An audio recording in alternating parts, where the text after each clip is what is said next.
Hi everyone, welcome back to my channel Chem Talks by Pooja Malik. In today's video, we are going to discuss the deleted portions of the term 2 syllabus of class 10 chemistry. So बच्चों, जैसे कि आप लोग जानते हैं, आपकी 10th की chemistry में टोटल 5 चैप्टर्स हैं, जिसमें से आपके फर्स्ट 3 टर्म 1 में इंक्लूड हो चुके हैं. In the term 2, there are only 2 chapters, chapter 4, carbon and its compounds, and chapter 5, periodic classification of elements. So, इस chapter में हम देखते हैं क्या क्या टॉपिक्स आपके आ रहे हैं, कौन से डिलीटेड है, एंड इसमें से सबसे इंपॉर्टेंट क्या है. बात करें चैप्टर 4 की, कार्बन एंड इट्स कंपाउंड. तो इसमें जो फर्स्ट टॉपिक है, bonding in carbon, the covalent bond, which shows that the carbon do its bonding through the covalent bond, that is sharing of electron. So ये topic बहुत important है और पूरा आ रहा है. The Lewis dot structures depicting the sharing of the electrons, that is the covalent bond. Allotropes of carbon, these are also coming in your exam. Next topic 4.2, versatile nature of carbon. This topic is also coming, which is including 2 properties, the catenation property and the tetravalency of the carbon atom. Then saturated and unsaturated carbon compounds, which means alkane, alkene and alkynes. Then the types of these hydrocarbons, chains, branches and rings. All these are coming. Will you be my friend? It is also coming. It shows the different functional groups which bond through the carbon atom in hydrocarbons, and then these are making a different class of compounds using the functional groups. The next topic, homologous series. This is also coming in your exam. It is important how these different series vary of simple alkane, alkene, alkynes also, and for the functional group also. So यहाँ तक आपका syllabus में है. Then आप next topic देखो, nomenclature of carbon compounds. ये आपका CBSE ने इस टर्म के लिए एक्सक्लूड कर दिया है. सो ये टॉपिक आप लीव कर सकते हो. Although I would like to tell you that it is a very small topic and kind of important in the upcoming classes of 11th and 12th if you take science stream. So अगर आप चाहो तो इसको कर सकते हो, because ये बहुत simple और छोटा टॉपिक है and आपके लिए काफी यूजफुल रहेगा in the further studies. कुछ नहीं करना है, बस आपको इनके सफिक्स के नेम याद करने हैं और फिर कुछ सिर्फ 3-4 रूल्स है जिनसे आप नॉमेनक्लेचर कर सकते हो. बहुत सिंपल रूल्स है. नेक्स्ट आपका टॉपिक है 4.3, which is chemical properties of carbon compound. So ये पूरा टॉपिक आपके सिलेबस से रिलेटेड है till the end of the chapter.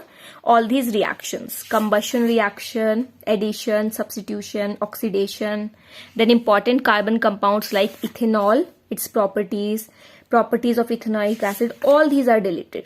Soaps and detergents, this topic is also deleted. As you can see, जो आपका last वाला major portion था जिसमें ज्यादा रिएक्शंस थी, जो ज्यादा प्रैक्टिकली एप्लीकेबल था, वो सारा ही इन्होंने कट कर दिया है. सो देखते हैं अभी क्वेश्चंस में काफी लिमिटेशन आ गई है, क्योंकि जो आपके अच्छे क्वेश्चंस होते हैं, डिफिकल्ट क्वेश्चंस होते हैं, वो इस पोर्शन से ही ज्यादा फॉर्म हो पाते हैं. सो अभी आपके इस चैप्टर से जो भी क्वेश्चंस आने वाले हैं, they will be quite simple. So आप पूरा का पूरा इसमें स्कोर कर सकते हो बहुत इजीली. चलो जी, moving on to the next chapter, chapter number 5, which is periodic classification of element. Very important from the point of view of chemistry to understand the chemistry. First topic 5.1, making order out of chaos. मतलब कैसे हम कुछ chaos से उसको organise कर सकते हैं. Basically classification को यहाँ डिफाइन किया जा रहा है, एंड डिफरेंट वेज जिनको यूज करके एलिमेंट्स को क्लासिफाई किया गया, हमें वो स्टडी करने हैं. The first one is Dobiner traits coming in your exam. Then second, Newland law of octaves coming. Then next way was Mendeleev periodic table. It is also going to come. It is important. Then achievement of Mendeleev periodic table.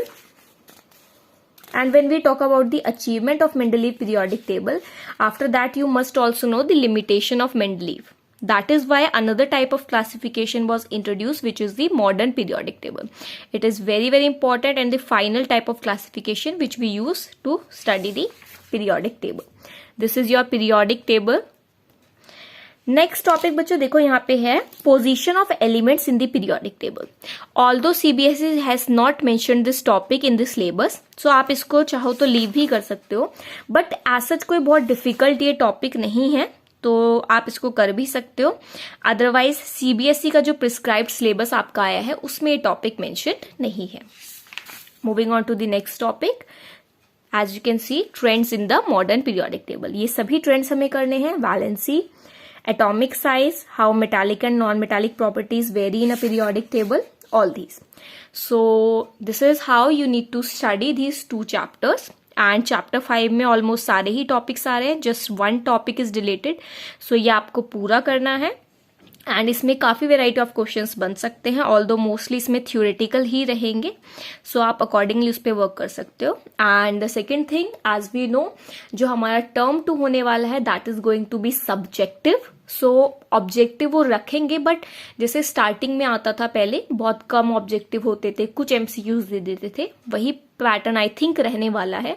There will be only few questions of objective type, otherwise all of the paper will be subjective.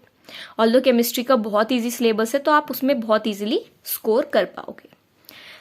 If you have any doubt related to any part of the video, you can kindly mention it in the comment section. Thank you.